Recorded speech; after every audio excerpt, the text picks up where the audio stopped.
Nursobah, NIM E1E019328 dari kelas 5I nomor urut 19.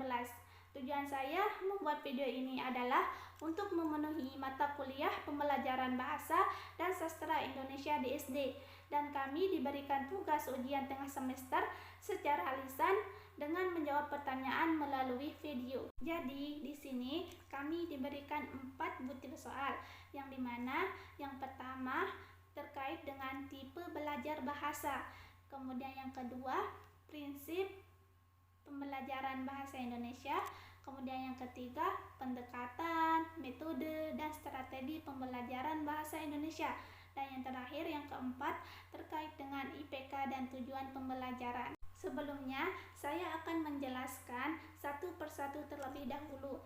Jadi soal yang pertama terkait dengan tipe belajar bahasa. Tipe belajar bahasa ini ada 3 macam, yang dimana diantaranya yang pertama tipe belajar bahasa, kemudian yang kedua tipe belajar melalui bahasa, kemudian yang ketiga tipe belajar tentang bahasa. Di konsep belajar dan pembelajaran bahasa Indonesia menurut Halide 1979 dalam Gottman dan kawan-kawan 1987 menyatakan ada 3 tipe belajar yang melibatkan bahasa. Yang pertama, belajar bahasa.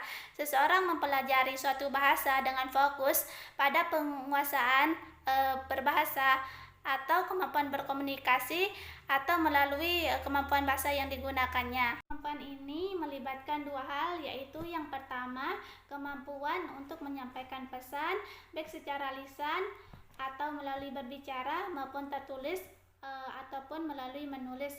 Kemudian yang kedua kemampuan memahami, menafsirkan, dan menerima pesan baik yang disampaikan secara lisan atau melalui kegiatan menyimak ataupun tertulis melalui kegiatan membaca. Tipe 1 adalah belajar bahasa untuk yang diterapkan bagi situasi kemampuan seperti situasi belajar, berpikir, berekspresi, bersosialisasi atau bergaul dan berapresiasi. Kemudian yang kedua, belajar melalui bahasa. Seseorang menggunakan bahasa untuk mempelajari pengetahuan, sikap, dan keterampilan. Dalam konteks ini, bahasa berfungsi sebagai alat untuk mempelajari sesuatu seperti matematika, IPA, sejarah, dan kewarganegaraan. Tipe 2 adalah belajar melalui bahasa.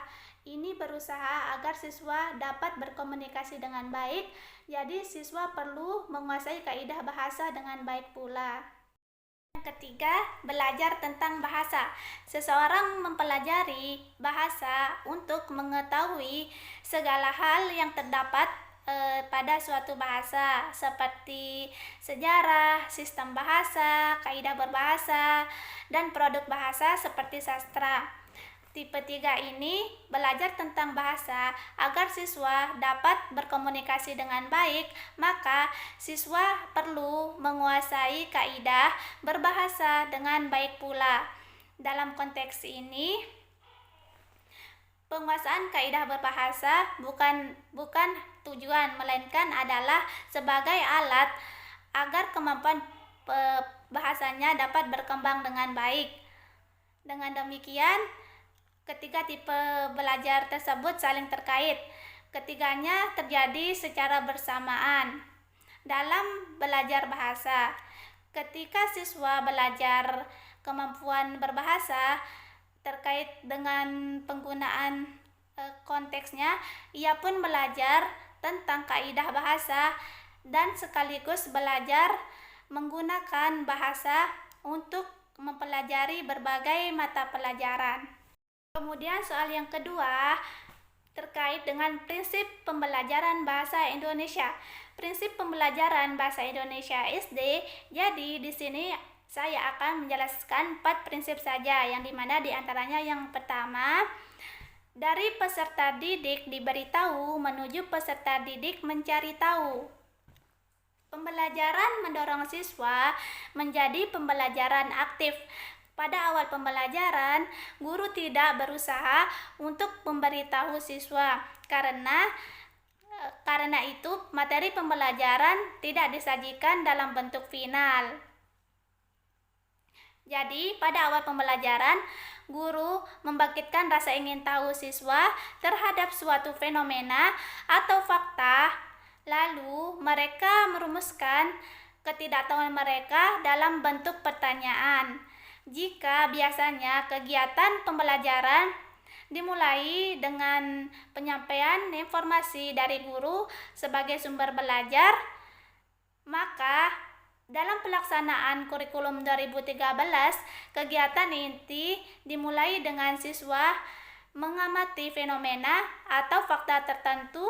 Oleh karena itu, guru selalu memulai pembelajaran dengan menggunakan alat bantu untuk membangkitkan rasa ingin tahu siswa dan membangkitkan semangat siswa dengan bertanya. Soal yang kedua terkait dengan prinsip pembelajaran bahasa Indonesia. Prinsip pembelajaran bahasa Indonesia SD. Jadi di sini saya akan menjelaskan 4 prinsip saja, yang dimana diantaranya yang pertama, dari peserta didik diberitahu menuju peserta didik mencari tahu. Pembelajaran mendorong siswa menjadi pembelajaran aktif. Pada awal pembelajaran, guru tidak berusaha untuk memberitahu siswa karena itu materi pembelajaran tidak disajikan dalam bentuk final. Jadi, pada awal pembelajaran, guru membangkitkan rasa ingin tahu siswa terhadap suatu fenomena atau fakta, lalu mereka merumuskan ketidaktahuan mereka dalam bentuk pertanyaan. Jika biasanya kegiatan pembelajaran dimulai dengan penyampaian informasi dari guru sebagai sumber belajar, maka dalam pelaksanaan kurikulum 2013, kegiatan inti dimulai dengan siswa mengamati fenomena atau fakta tertentu. Oleh karena itu, guru selalu memulai pembelajaran dengan menggunakan alat bantu untuk membangkitkan rasa ingin tahu siswa dan membangkitkan semangat siswa dengan bertanya. Yang kedua yaitu dari guru sebagai satu-satunya sumber belajar menjadi belajar berbasis aneka sumber belajar. Dari guru sebagai satu-satunya sumber belajar menjadi berbasis aneka sumber belajar berbasis pembelajaran sistem lingkungan. Dalam kegiatan pembelajaran, membuka peluang kepada siswa sumber belajar seperti informasi dari buku siswa, internet, koran, majalah, referensi, dan perpustakaan yang telah disiapkan. Pada metode proyek, pemecahan masalah, atau inquiry, siswa dapat memanfaatkan sumber belajar dari luar kelas. Dianjurkan pula untuk materi tertentu, siswa memanfaatkan sumber belajar di sekitaran lingkungan masyarakat. Tentu, dengan pendekatan ini, pembelajaran tidak cukup dengan pelaksanaan tatap muka di dalam kelas. Kemudian selanjutnya, prinsip pembelajaran yang ketiga, dari pembelajaran perisal menuju pembelajaran terpadu. Pembelajaran dalam pelaksanaan kurikulum 2013 menjadi komponen sistem terpadu. Semua mata pelajaran perlu diletakkan dalam sistem terpadu untuk menghasilkan kompetensi lulusan. Oleh karena itu, guru perlu merancang pembelajaran secara bersama-sama, menentukan karya siswa bersama-sama, serta menentukan karya utama pada tiap mata pelajaran secara bersama-sama agar beban belajar siswa dapat diatur sehingga aktivitas yang banyak serta penggunaan waktu yang banyak dan tidak menjadi beban belajar, terlebih yang kontraproduktif terhadap perkembangan siswa. Prinsip yang keempat, pembelajaran berlangsung di rumah, di sekolah, dan di masyarakat. Oleh karena itu, pembelajaran dalam kurikulum 2013 memerlukan waktu yang lebih banyak dan memanfaatkan ruang dan waktu secara integratif. Pembelajaran tidak hanya dimanfaatkan di dalam kelas. Selanjutnya, soal yang ketiga, pendekatan, metode, dan strategi pembelajaran bahasa Indonesia. Yang pertama, menemukan atau inquiry. Inquiry berasal dari bahasa Inggris, yaitu berarti pertanyaan, pemeriksaan, dan penyelidikan.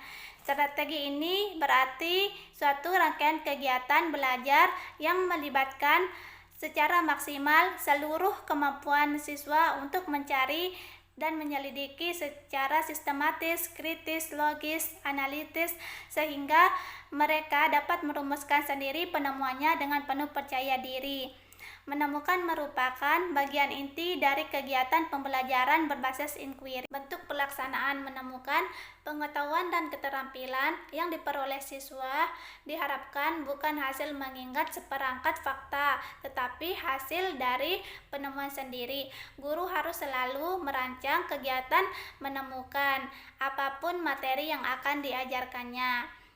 Kemudian langkah-langkah penemuan inquiry ini menurut Depdiknas tahun 2002, yang pertama merumuskan masalah, yang kedua mengamati atau mengobservasi, kemudian yang ketiga menganalisis dan menyajikan hasil dalam tulisan, laporan, gambar, dan karya lainnya, dan yang keempat mengkomunikasikan dan menyajikan hasil karya kepada pembaca, teman, kelas, atau guru, dan audiens lainnya. Selanjutnya, pelaksanaan menemukan atau inquiry.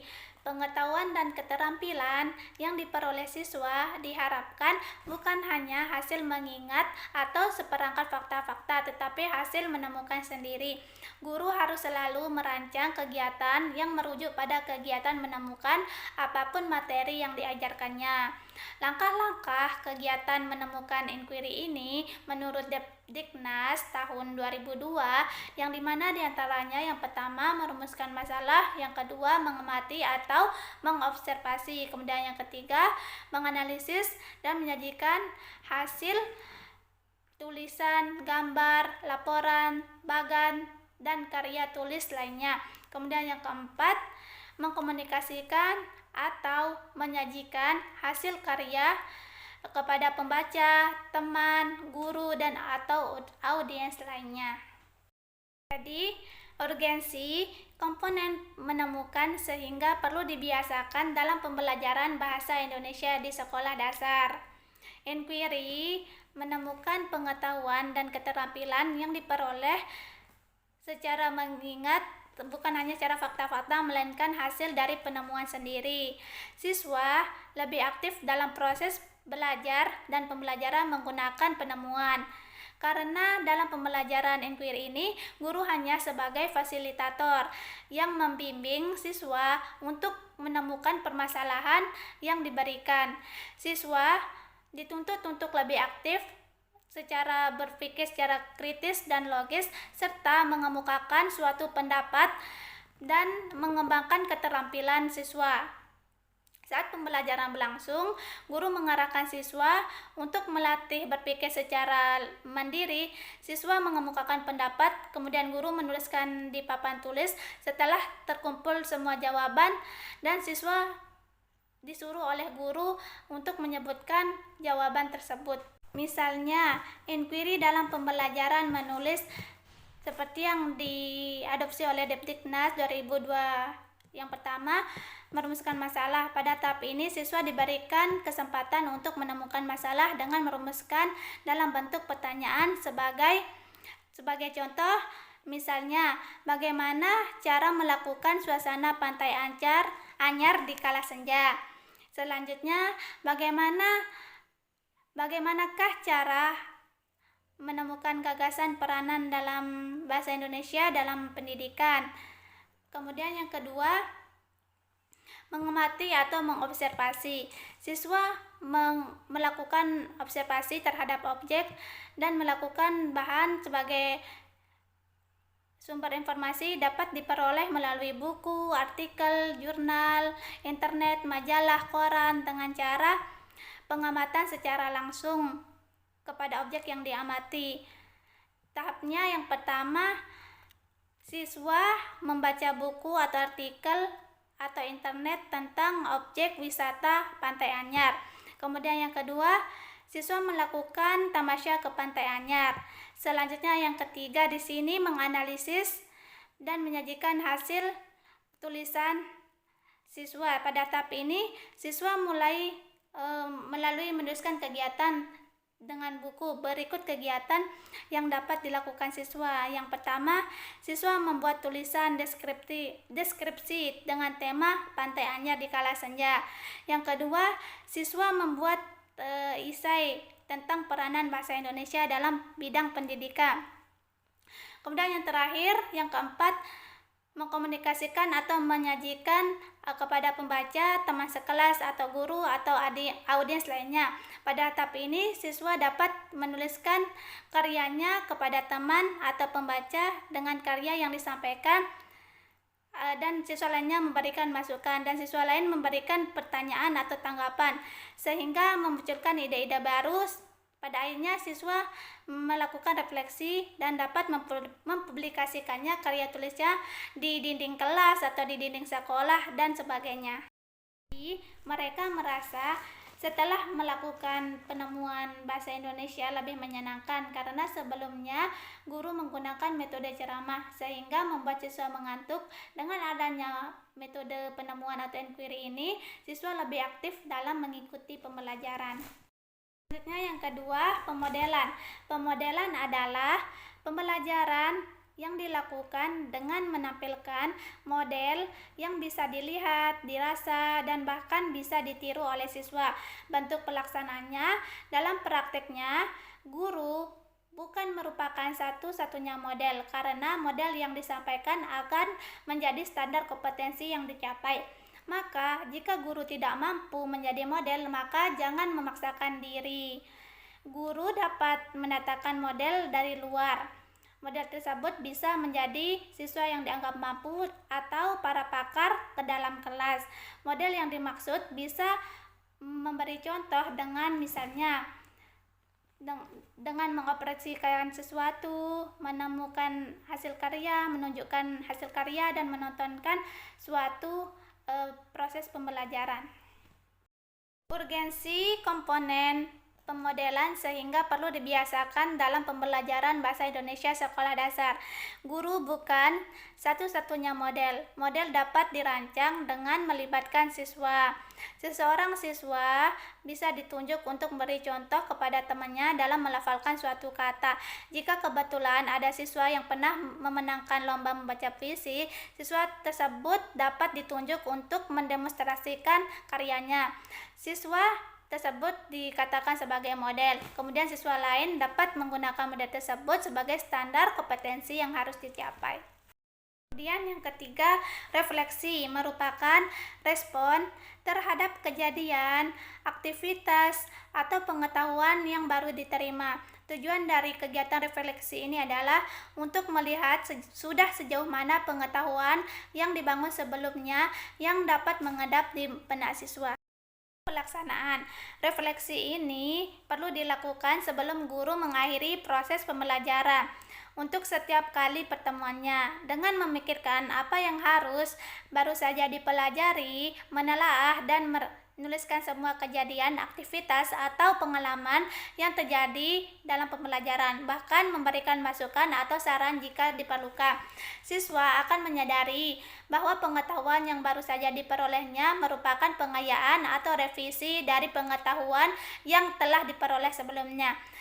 Kesadaran macam ini penting untuk diterapkan kepada siswa agar ia bersikap terbuka terhadap pengetahuan-pengetahuan baru. Urgensi komponen refleksi sehingga perlu dibiasakan dalam pembelajaran bahasa Indonesia di SD. Jadi, aktivitas pembelajaran yang dilakukan dalam bentuk penilaian atau timbal balik antara siswa dengan guru dalam proses pembelajaran dengan kurun waktu tertentu. Yang terakhir di sini soal nomor 4 terkait dengan IPK dan tujuan pembelajaran. Poin A, LOTS atau Lower Order Thinking Skills ini keterampilan kemampuan berpikir tingkat rendah, misalnya C1 mengingat, C2 memahami, dan C3 menerapkan. Sedangkan HOTS adalah Higher Order Thinking Skills atau keterampilan berpikir tingkat tinggi ini yaitu misalnya C4 menganalisis, C5 mengevaluasi, dan C6 menciptakan. Selanjutnya poin B terkait dengan komponen A, B, C, D atau merumuskan tujuan pembelajaran, yaitu A. Audiens. Audiens atau peserta didik merupakan pihak peserta yang berperan sebagai subjek dan objek dalam pembelajaran. Misalnya peserta didik dapat. Kemudian selanjutnya behavior. Behavior adalah kemampuan yang diharapkan untuk tercapainya oleh peserta didik setelah mengikuti proses pembelajaran. Biasanya behavior ini dituliskan dalam bentuk kata kerja. Misalnya dengan kata kerja menjelaskan, menuliskan, membacakan, menyajikan, mengevaluasi, menganalisis, menelaah, dan lain sebagainya. Contohnya menjelaskan kata sapaan dalam dongeng. Kemudian selanjutnya yang C, condition atau kondisi atau keadaan yang terjadi dalam proses pembelajaran. Misalnya condition ini setelah melihat video dan membaca teks dan lain sebagainya. Dan D, degree adalah sebuah tingkatan pencapaian tingkatan peserta didik yang dilakukan setelah melakukan serangkaian proses pembelajaran. Misalnya dengan baik dan tepat, dengan baik dan benar, secara mandiri dan percaya diri, dan lain sebagainya.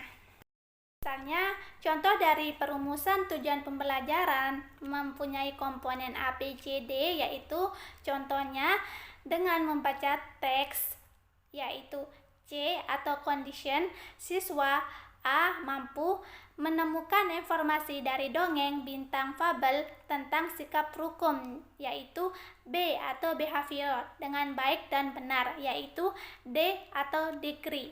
Yang terakhir yaitu poin C, yang dimana analisis contoh tujuan pembelajaran. Analisis yang pertama, melalui pemutaran video pembelajaran, siswa dapat membacakan visi karya pribadi. Melalui pemutaran video pembelajaran di sini yaitu C atau condition, siswa A atau audiens dapat membacakan visi karya pribadi B. Jadi kaidah penulisan tujuan pembelajaran tersebut tidak tepat. Mengapa? Karena belum terdapat komponen D, degree, yang dimana degree itu tingkat pencapaian peserta didik yang diharapkan setelah mengikuti proses pembelajaran. Kemudian analisis yang kedua di sini siswa dapat membuat visi karya pribadi.